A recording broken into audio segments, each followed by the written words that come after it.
নমস্কার বন্ধুরা, সরকার আমজনতার জন্য বিভিন্ন কল্যাণমূলক প্রকল্প চালু করেছে, যার মধ্যে উল্লেখযোগ্য হলো প্রধানমন্ত্রী আবাস যোজনা। এই প্রকল্পের আওতায় বহু মানুষ ইতিমধ্যেই মাথা গোঁজার ঠাঁই পেয়েছেন। তবে এতদিন ধরে বাড়ির জন্য আবেদন করার পুরো প্রক্রিয়াটা ছিল অফলাইনের মাধ্যমে, যা ছিল বেশ ঝামেলার। কিন্তু সেই দিনের অবসান হতে চলেছে, কারণ এবার বাড়ি থেকে বসেই আবেদন করতে পারবেন আপনি আওয়াজ প্লাস নামক একটি নতুন অ্যাপসের মাধ্যমে। এই কাজ সম্পন্ন করা যাবে। তো বন্ধুরা, জেনে নেওয়া যাক আজকের এই ভিডিওর মাধ্যমে কি বলেছে এবং কিভাবে আপনি এখানে আবেদন করতে পারবেন, কোন অ্যাপসের মাধ্যমে আবেদন করতে পারবেন, কিভাবে করতে পারবেন, সম্পূর্ণ আমি ডিটেলসে আলোচনা করব। তাই ভিডিওটা প্রথম থেকে শেষ পর্যন্ত অবশ্যই দেখুন। চ্যানেলে যদি নতুন হয়ে থাকেন অবশ্যই চ্যানেলটাকে সাবস্ক্রাইব করে পাশে থাকা বেল আইকনটা অল করবেন, যাতে পরবর্তীকালে এই ধরনের নতুন নতুন আপডেট সবার প্রথমে আপনার কাছে পৌঁছতে পারে। সো বন্ধুরা, এখানে বলেই দিয়েছে কিভাবে আপনি ওই আওয়াজ প্লাস অ্যাপটি ব্যবহার করতে পারবেন। না, এই অ্যাপসটি প্রথমে আপনাকে গুগল প্লে স্টোর থেকে প্রথমে ডাউনলোড করে নিতে হবে। ইনস্টল করে নেওয়ার পরে অ্যাপসটিকে খুলে কিন্তু আপনাকে নতুন ব্যবহারকারী রেজিস্ট্রেশন করতে হবে। রেজিস্ট্রেশন করার সময় আপনার আধার নম্বর, জন্ম সার্টিফিকেট, আয়ের শংসাপত্র এবং অন্যান্য প্রয়োজনীয় নথি কিন্তু আপলোড করতে হবে।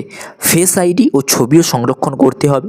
সব তথ্য জমা দেওয়ার পর আপনার আবেদন সফলভাবে নিবন্ধিত হবে এবং আপনি আবাস যোজনার তালিকায় আপনার নাম দেখতে পাবেন।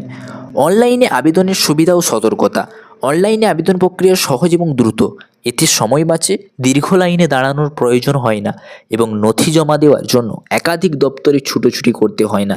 তবে প্রযুক্তির সুবিধার পাশাপাশি কিছু ঝুঁকিও থাকে।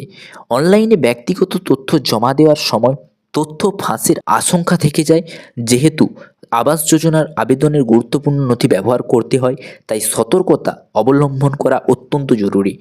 কিছু সতর্কতা অবলম্বন করুন, যেমন শুধুমাত্র আধিকারিক ওয়েবসাইট বা বিশ্বস্ত অ্যাপ্লিকেশন ব্যবহার করুন।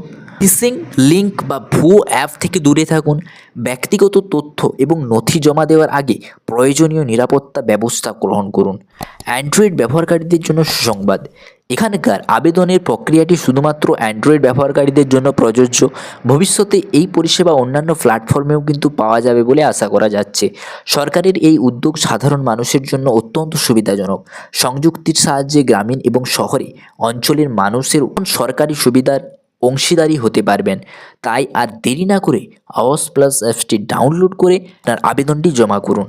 তো আওয়াজ প্লাস এটার লিঙ্কটা আমি কিন্তু ডেসক্রিপশানে দিয়ে দেবো। তো বন্ধুরা, আপনারা দেখতে পাচ্ছেন এই আওয়াজ প্লাস আওয়াজ অ্যাপ বলে অ্যাপসটা আছে। এই অ্যাপটাই কিন্তু আপনারা ডাউনলোড করে সমস্ত কিছু দেখতে পারবেন। বন্ধুরা, আপনারা বুঝতে পারলেন যে আবাস যোজনা বাড়ির অনলাইনে আবেদন কিন্তু করতে পারবেন এবং অনলাইনে বসে আপনি কিন্তু এই অ্যাপসটির মাধ্যমে সমস্ত কিন্তু দেখে নিতে পারেন। পরবর্তীকালে এইরকমই নতুন নতুন আপডেট পেতে চ্যানেলটাকে সাবস্ক্রাইব করে রাখবেন। Thanks for watching SMD. জয় হিন্দ।